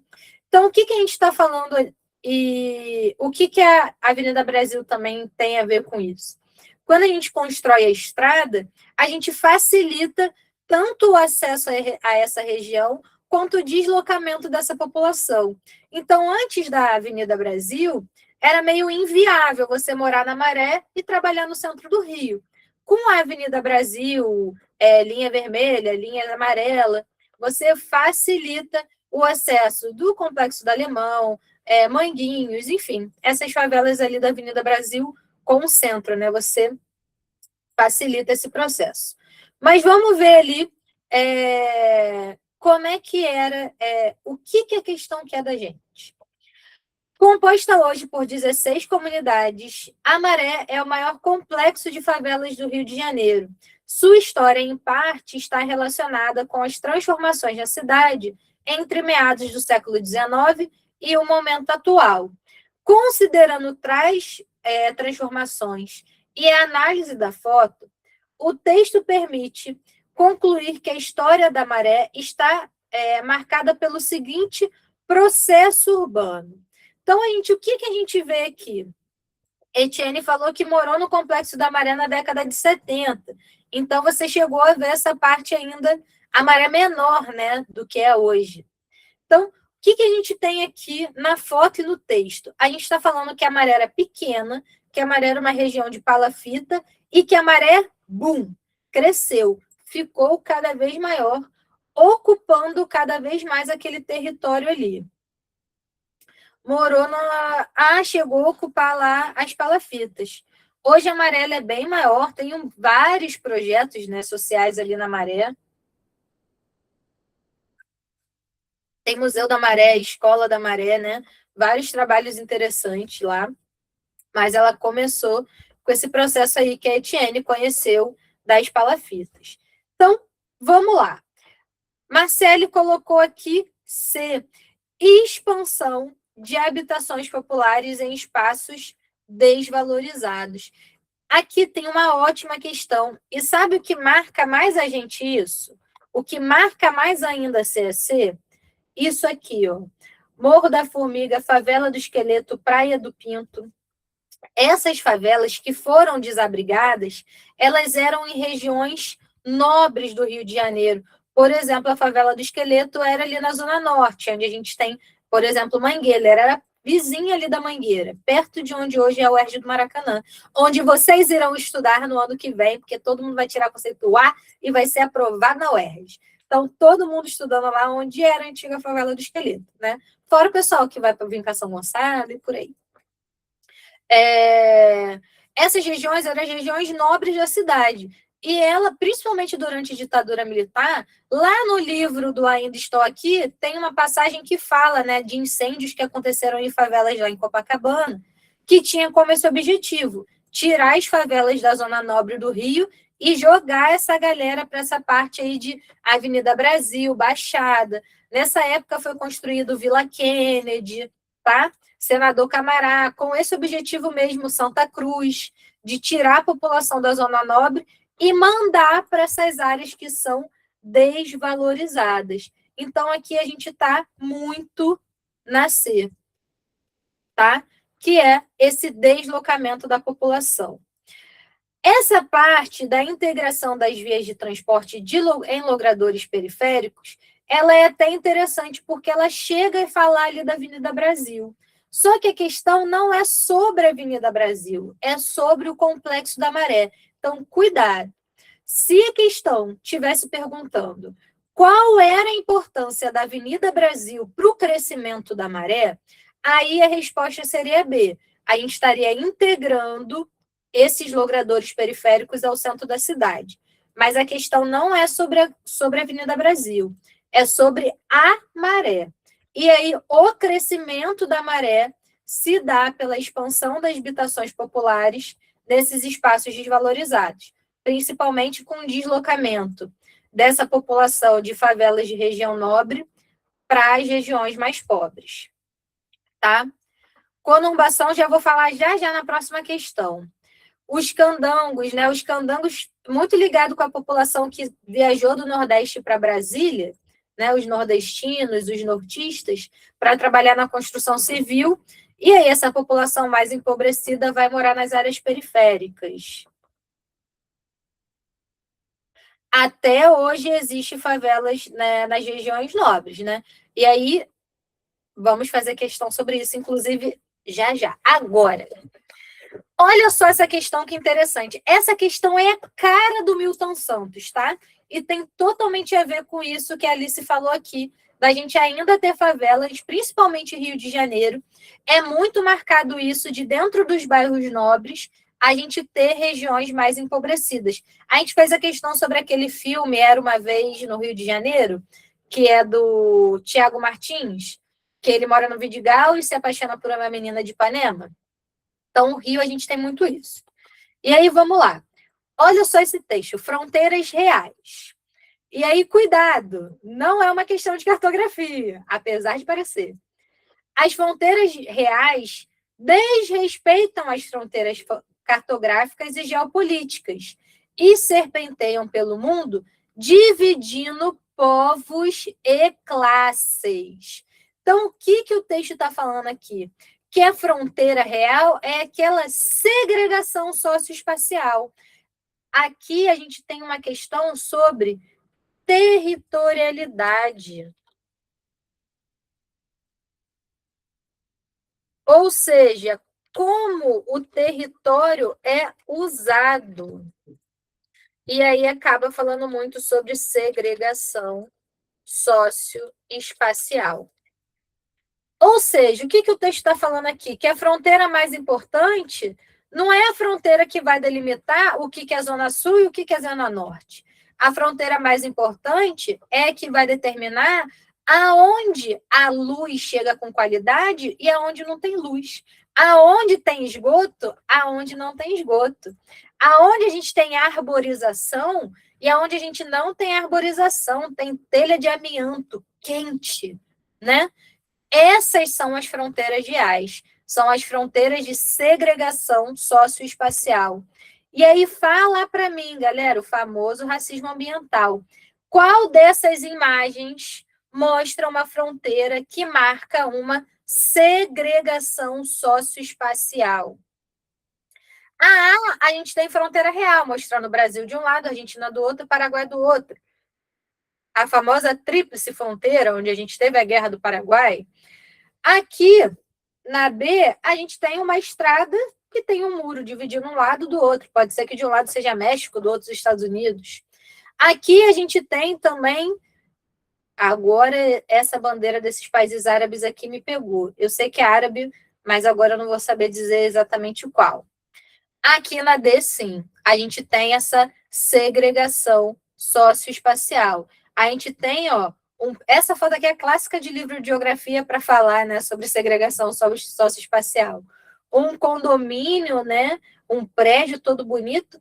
Se eu não me engano, foi até uma coisa dessa que aparece ali naquela série Os Outros, da Globo, que tem a Carminha. Ainda não vi, não, mas se eu não me engano, tem um rolê desse. Então, é um condomínio super chique, nananã, e do outro lado a gente tem a favela, né? Então, aqui a gente tem uma segregação socioespacial, tá, gente? Vou até escrever aqui.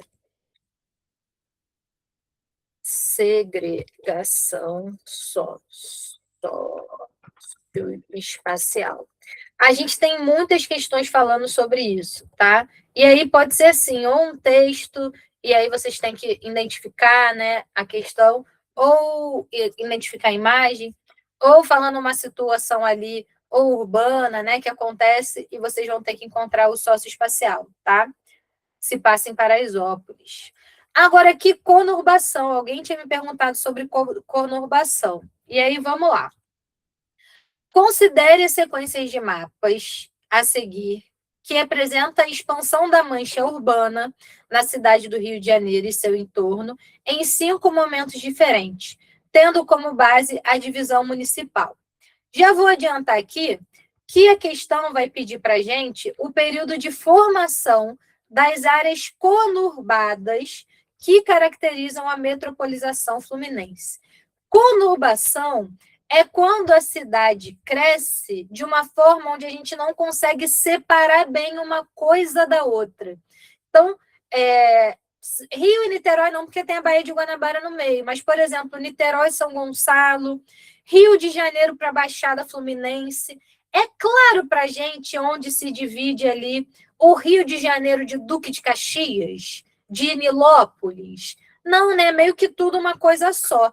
A malha urbana ela se expande e a gente fica sem fronteiras naturais ali, sem uma fronteira verde, sem uma demarcação clara, né? Tem esse crescimento desordenado e tudo mais. E aqui, atenção, a questão pede para a gente o período de formação. Quando que a cidade do Rio de Janeiro começa a expandir? E ela vai começar a expandir aonde? Vai conurbar com outras cidades. Aqui, ó. 72. Tá vendo que ela espalhou? Aqui a gente já não tem mais uma divisão clara do que é Rio de Janeiro para Nilópolis, São João de Meriti. Aqui ela está começando a crescer, né? Olha Niterói aqui dando ar da graça dele. Araribóia já tinha nadado até lá há um tempo. Mas Niterói já está crescendo, puxando aqui São Gonçalo também. A cidade já está crescendo aqui para o lado de Nilópolis. Em 72, a gente já tem essa macrocefalia urbana, processo de metropolização, ou seja, crescimento da cidade, tá? E conurbação, que é essa ligação entre um território e outro. Então, ela começa a crescer ali em 30 e se fortalece em 72. Em 2007, a gente já tem essa metropolização consolidada, tá? Mas, como eu falei, a questão, ela quer da gente o processo de formação, quando isso começa. E como a gente viu lá no mapa, 30 a 72, tá? Principalmente ali nessa transição de um para o outro, tá bem? Então, atenção com esse comando, se ele quer formação, se ele quer consolidação. Uma característica importante de regiões metropolitanas é movimento pendular, tá? Uma característica aí de metropolização. Aumento do movimento pendular. Então, posso sim. Então, por exemplo, hoje se fala muito da expansão da metropolização do Rio de Janeiro. Então, por exemplo, a gente tem ali, hoje, região dos lagos considerada mais região metropolitana. Então, Maracá, Saquarema, Cabo Frio. Por quê? A gente tem um aumento do movimento pendular dessas regiões para a cidade do Rio de Janeiro. Isso facilitado pelas estradas, melhora do transporte. Então, uma melhor integração facilita esse movimento pendular. E aí, conurbação, mais ou menos. É quando uma cidade cola na outra, uma atravessa a outra. Por exemplo, Niterói e São Gonçalo. Não é claro onde começa uma e termina a outra. Por exemplo, tem uma região aqui em Niterói chamada Morro do Castro, que de um lado uma rua é Niterói e na outra São Gonçalo, né? Então, é tudo uma coisa só, né? Região de Pendotiba. Quando é época de eleição municipal, de um lado da rua fica as placas dos vereadores de Niterói, do outro lado da rua fica a placa do vereador de São Gonçalo. Então, essas cidades estão conurbadas, estão entrelaçadas uma na outra, tá? Então, esse é o processo aí de urbanização. E uma característica forte do processo de metropolização é esse movimento pendular. Então, boa parte da população de Niterói, de São Gonçalo, de Maricá, mora do lado de cada poço, atravessa a ponte todo dia, vai e volta, tá? Falei que ia acabar às 8h30, né, gente? Vamos até às 9 hoje. Vamos lá. Geopolítica. Já falamos bastante sobre geopolítica, já fizemos muito a Prov News, né, esse ano. E aí, quais são as partes mais importantes de geopolítica? A ideia de globalização, principalmente quando a gente fala desses blocos econômicos. Eu falei muito aula passada na parte de Guerra Fria, que a gente hoje é um mundo multipolarizado. Então, hoje, é difícil a gente traçar uma única potência hegemônica. Então, teve um momento ali que o Trump taxou a China em 50%. E aí o chinês respondeu para ele, olha, a China está aí há 5.000 anos, e desses 5.000 anos, 4.500 não tinha Estados Unidos. Então, a gente vai continuar muito bem sem vocês, obrigado. Então, essa marca de uma economia cada vez mais globalizada, de blocos cada vez mais relevantes. Então, a gente tem, sim, os Estados Unidos como uma superpotência, mas a gente tem a União Europeia, a gente tem o Mercosul, a gente tem o BRICS, né? Então, o quanto esses blocos econômicos eles acabam se tornando superpotências também, para além da China por si só, ser ali uma superpotência que disputa ali com os Estados Unidos no que tange a economia, no que tange a industrialização, tá? Então, a gente tem essa importância econômica desses diversos outros blocos. O BRICS, ele é um bloco cooperativo, tá? O Mercosul é um bloco de união aduaneira, ou seja, a gente tem poucas tarifas, redução de tarifas entre nós, né, entre os países do nosso bloco. O BRICS, ele é mais um bloco cooperativo. A gente tem o Banco do BRICS e ali, por exemplo, se a gente quiser fazer uma obra de infraestrutura no Brasil ou a China quiser fazer uma obra de infraestrutura lá, eles vão usar o dinheiro do Banco do BRICS para fortalecer. É um bloco cooperativo de países emergentes. Então, Brasil, Rússia, Índia, China e South África, né, que é o S, que é de África do Sul.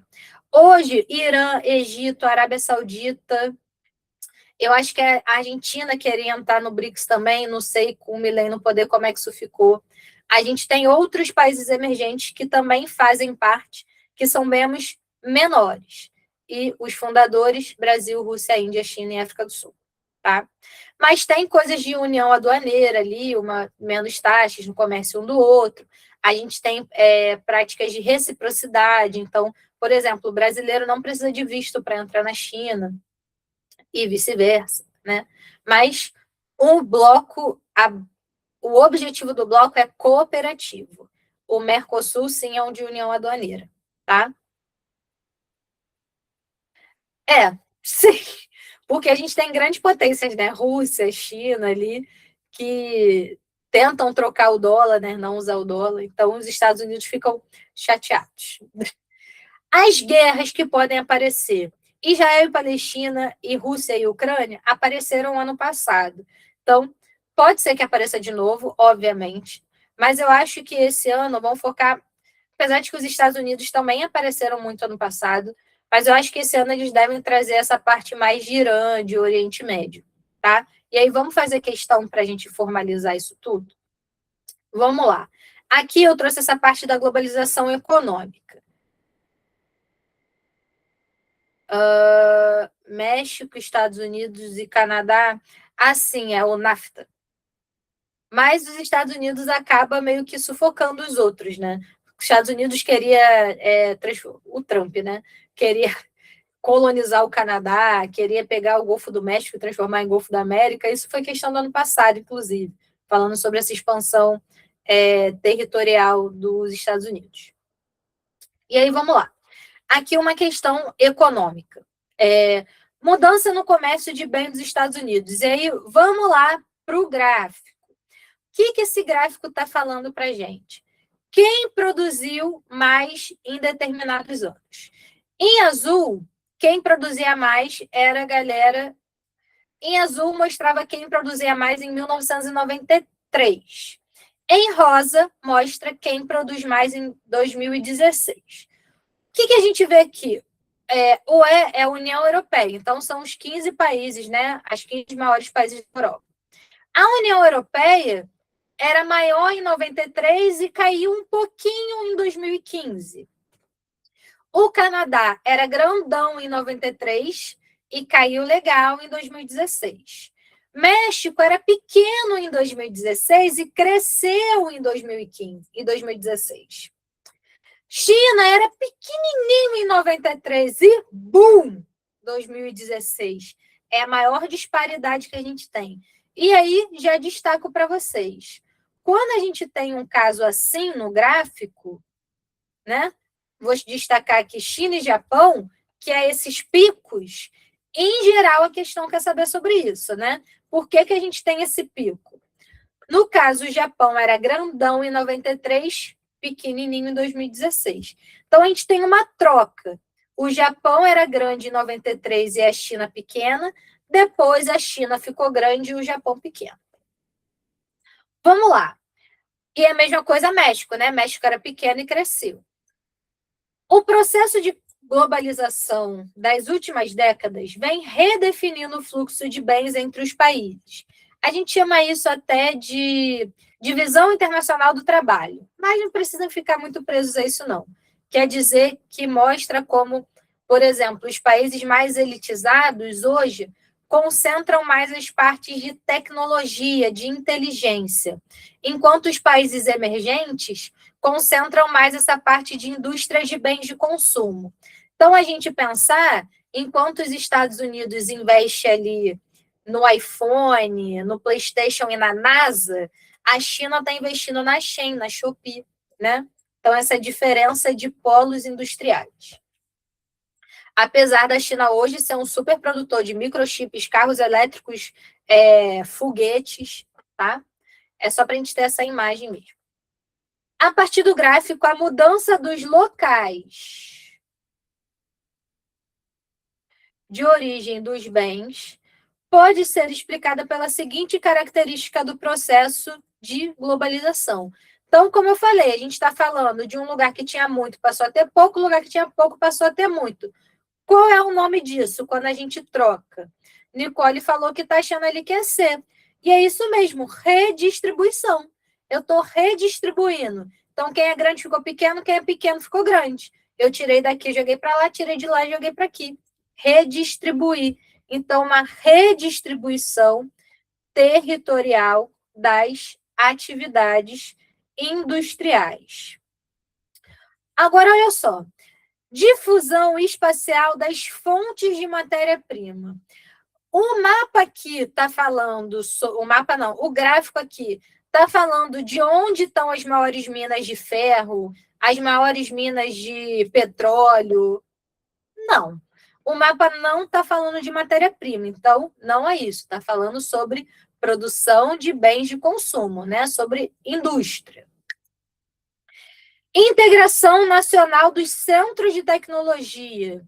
A gente não tem aqui, por exemplo, teve uma questão que era um mapa dos Estados Unidos mostrando o aumento das indústrias de microchip ali no Vale do Silício. Ali sim a gente tem uma integração nacional dos centros de tecnologia. O aumento, né? Os Estados Unidos não estão comprando mais microchip de fora, eles estão aumentando a indústria nacional. Não é isso que o gráfico mostra também. C, concentração regional dos mercados consumidores. Também não, porque aqui está falando de importação. Se a gente estivesse falando de concentração, a gente estaria falando ali de mercado interno, né? E não de mercados de importação e exportação, tá? A B fala sobre integração nacional dos centros de tecnologia. Isso seria se aqui a gente tivesse um gráfico mostrando como a gente está aumentando a produção da indústria nacional de tecnologia. Então, teve uma questão do ano passado, que era um mapa dos Estados Unidos, e tinha umas bolinhas assim, mostrando o quanto estava aumentando a produção de microchips dentro do próprio Estados Unidos, né? Então, aumentando a indústria nacional de microchips. Aí sim, a gente tem uma integração nacional dos centros de tecnologia. Então, se eu vou produzir um carro elétrico da Tesla, eu vou produzir o microchip que esse carro precisa dentro dos próprios Estados Unidos. Eu não vou comprar esse microchip da China, entendeu? Então, eu estou aumentando essa integração nacional. Aqui não, eu estou falando dessa importação e exportação, tá? E aí, essa mudança de um lugar para o outro. Se a gente está mudando de um lugar para o outro, a gente está redistribuindo, tá? Então, a gente tem que ter atenção a isso. O que o gráfico está contando para a gente, né? Aumentou de um lugar, diminuiu no outro. 25. Essa 25 aqui é um exemplo de como, por exemplo, esses tarifácios, né, essas questões do Trump, podem aparecer para falar sobre a nossa questão nacional, impacto nacional dessas políticas. E aí, olha só, a gente está falando aqui, citando suposta censura nas redes sociais, a Meta, companhia do Facebook e do Instagram, anunciou que vai se aliar ao presidente eleito dos Estados Unidos para pressionar os países à liberdade do ambiente digital. Então, foi aquele processo lá que o Twitter ficou bloqueado no Brasil. Vocês lembram disso? Isso tem uns 2, 3 anos. Que o Twitter ficou bloqueado no Brasil e tudo mais. E aqui, no segundo texto, está falando do Alexandre de Moraes, que ele manteve esses bloqueios e que eles tinham que respeitar a lei brasileira de uso da internet. O Brasil tem, né, um marco da internet, né, tem uma lei de regulação da internet, e o Alexandre de Moraes falou que elas iam continuar bloqueadas enquanto elas não respeitassem as leis brasileiras. Se eu estou falando que os gringos têm que respeitar a lei brasileira, qual é a alternativa que deixa isso mais explícito? E aí, galera? A soberania jurídico-territorial, ou seja, as nossas leis nacionais, né, o nosso sistema jurídico territorial, nosso sistema jurídico nacional, ele é soberano. Então, todo mundo que quiser ter uma empresa aqui, que quiser ter um site aqui, tem que respeitar as nossas leis. Por que não é controle político ideológico partidário? Porque, olha só o cuidado, o Alexandre de Moraes é um ministro do Supremo Tribunal Federal. Ele não é um político eleito, ele não é um político de partido nenhum. Se a gente estivesse aqui falando de um discurso do Lula, ou até mesmo de um discurso da família Bolsonaro, a gente até poderia falar de política ideológica partidária, porque eles representam uma ideologia, representam um partido em si. Mas o Alexandre de Moraes e o Supremo Tribunal não representam partido nenhum. Eles fazem parte do poder judiciário, tá? E poder judiciário, ele não pode ter, né, pelo menos pela lei, ele não tem vínculo partidário, tá? Por isso que não é a B. Aqui a gente já vai para uma questão sobre Israel e Palestina. Ano passado a gente teve aquela questão sobre migração. E aí vamos lá para uma obra do Banksy. A gente teve uma prova só do Banksy, né, esse ano também, sobre aquela estátua dele lá em Londres. O grafite é uma manifestação artística com múltiplas expressões, dentre elas a crítica político-social, bastante presente na obra do Banksy. Em um evento na cidade de Belém, ao sul de Jerusalém, que é território ali entre Palestina e Israel, o Banksy e outros artistas grafitaram parte do muro que envolve a Cisjordânia. Cisjordânia é território palestino. Todo o contexto local como tema comum, como ilustra a obra local. Então, aqui a gente teria uma menina palestina revistando um soldado israelense, e aqui também uma criança, né, querendo liberdade, querendo fugir desse muro. E aí, vamos lá. O local escolhido e as imagens grafitadas são evidências da oposição do artista ao seguinte aspecto político. E aí, vamos lá. O que é importante a gente saber? Israel é um território criado pela ONU. Então, ele foi criado ali na década de 50, depois da Segunda Guerra Mundial, como uma reparação histórica ao Holocausto judaico. Essa região ali do mundo árabe era uma região colonizada, né? Sofria influência principalmente do Reino Unido e da França, né? Tanto que a gente vê hoje, por exemplo, muitos jogadores de futebol que jogam pela França e que jogam pela Inglaterra também, são de famílias imigrantes desse território, Argélia, Marrocos, o Yamin Amal é de família marroquina, né? Então, boa parte desse território ali era controlado por essas populações estrangeiras. E houve uma pressão, principalmente de Inglaterra e França, para conceder parte do território para Israel. Qual é o grande problema? Quando eles fazem isso, eles consideram Israel como um território nacional e a Palestina não. E a Palestina, que era, né, o Estado original, ela fica sem ser reconhecimento. E o que acontece? Israel vai aumentando o seu território em cima da Palestina. Isso gera um conflito tanto com a Palestina em si, e aí a gente vai ter Hamas e tudo mais, quanto com os outros países ali de mundo árabe, né? Com Irã, Líbano, Iraque, tá? Territórios que são contra a essa invasão israelense ao território palestino. E aí o pessoal ficou aqui entre a A e a B. Eles querem a oposição do artista ao aspecto daquela região. Vamos para A. O radicalismo da posição do sistema de embate religioso. E aqui, cuidado. Essa questão da briga de Israel com a Palestina não é religiosa. Esse território palestino, ele era ocupado pelas três religiões, né, muçulmanos, árabes e cristãos, até então de forma pacífica, né? É um território importante, a região de Jerusalém, né? É um território importante para os três grupos. Então, a gente tinha ali uma convivência pacífica. O problema ali é territorial, é espacial mesmo. Então, a gente tem ali, a C fala, A ausência da legalidade no enfrentamento das forças militares. Aqui também fica mais ou menos, né? Porque ele está construindo, ele está aqui evidenciando essa questão do muro, dessa divisão. E aí, quando eu falo, né, que a UERJ ela tem uns macetinhos. Questão de estrada, a gente fala de integração.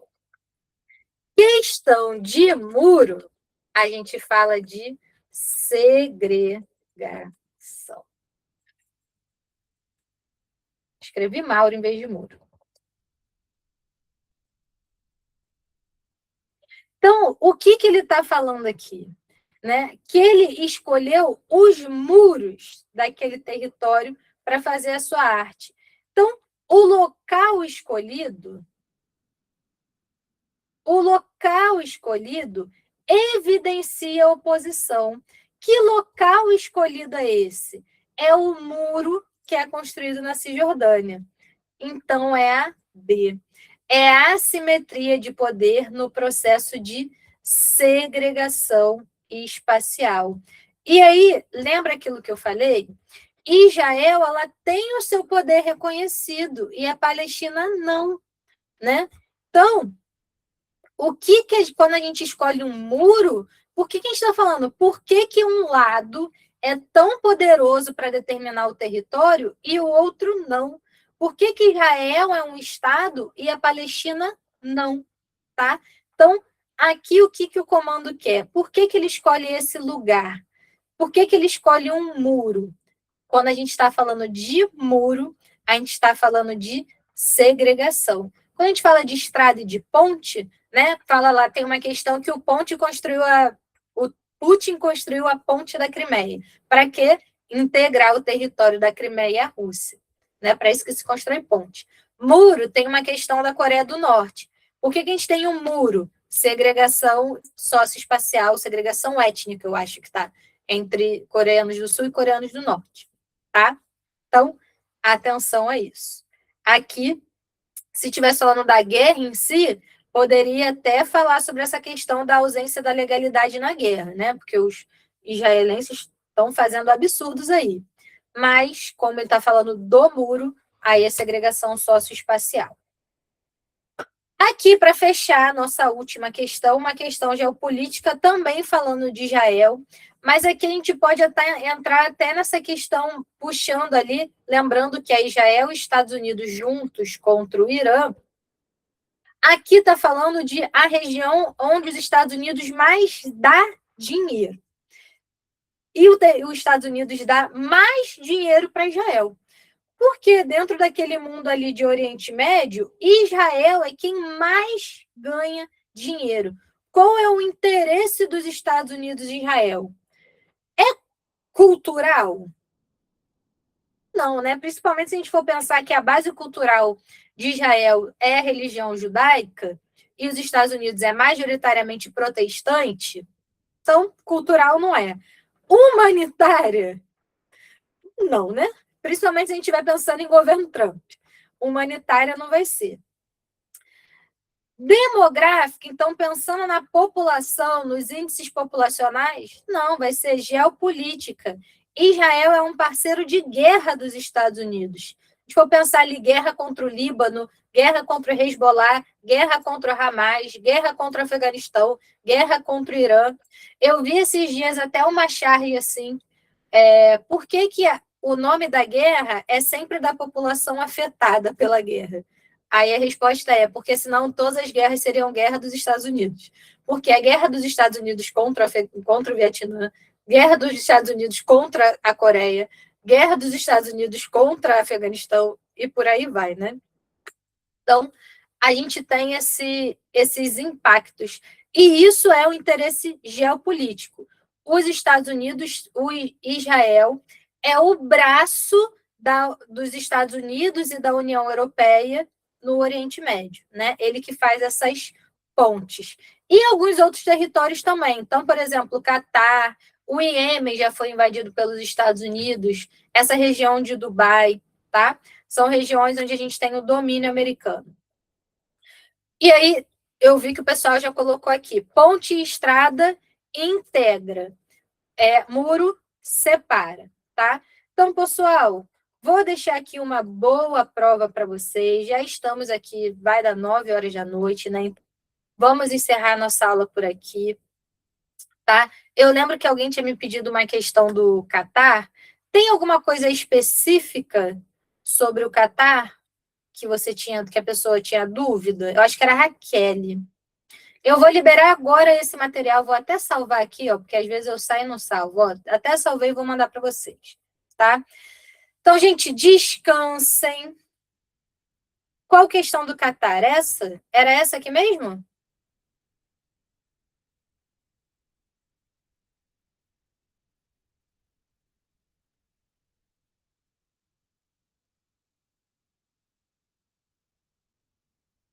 Dois mil e quatro, deixa eu achar aqui. 2004, primeiro ET. Primeiro aqui. 2004 não, 2024, primeiro aqui.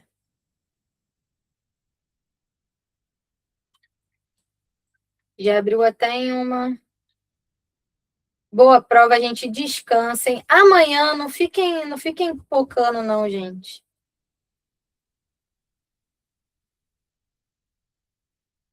Do Catar.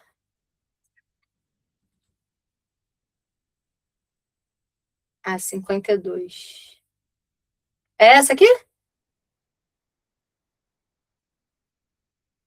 Ah, tá. Da Copa. Tá, vamos lá.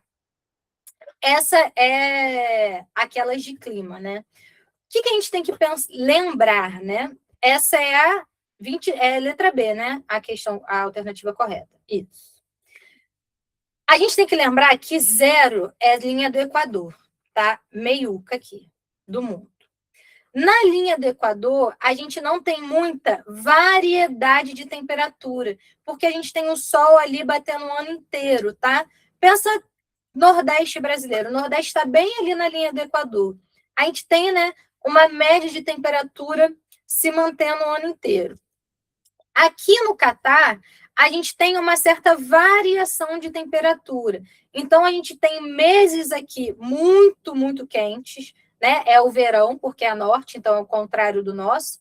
Quando aqui, julho, a gente vai estar no inverno, lá a gente vai estar no verão. E por isso que no ano da Copa do Mundo, a Copa foi no Catar, a Copa foi em novembro, que é o inverno lá.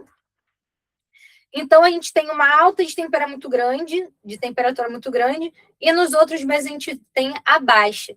Então, isso é uma zona temperada. Então, zonas temperadas são ali trópico de Câncer, né? Então, um pouco mais acima da linha do Equador, o que dá 25 norte.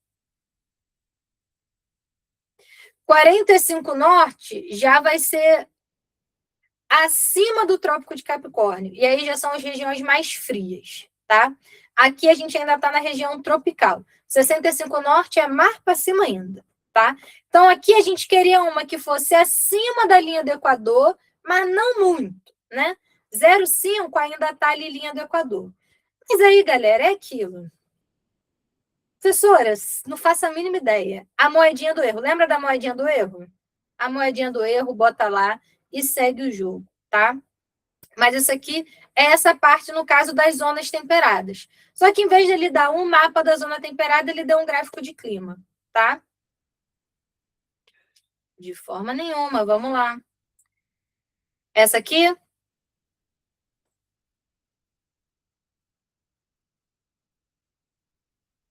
do porquê não é a C,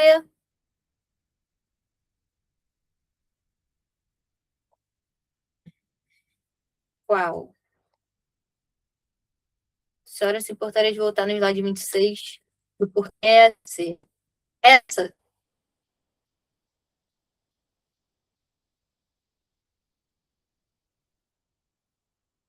Ih, agora como é que eu vou achar? De segregação? Essa aqui? Essa aqui? Da maré?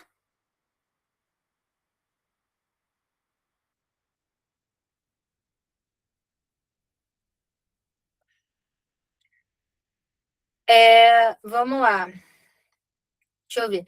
Cartel é quando a gente tem o aglomerado. Cartel é ilegal, né? Quando a gente tem o aglomerado ali de um setor da indústria para produzir algum tipo de algum tipo de acordo que vai levar prejuízo ou para o trabalhador ou para os consumidores. Então, por exemplo, superfaturar todo mundo junto o preço.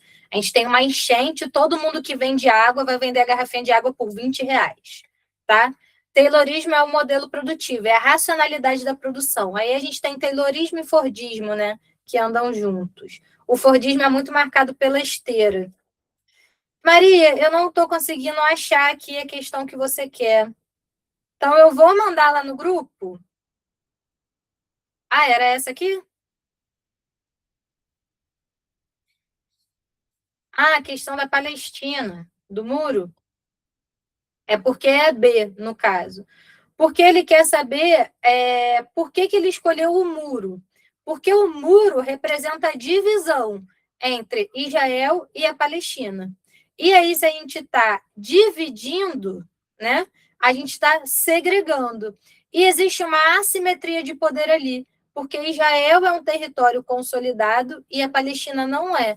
Então, o Israel é muito mais forte do que a Palestina, nesse sentido, né? Então, tem uma diferença de poderes ali marcado por esse muro, tá?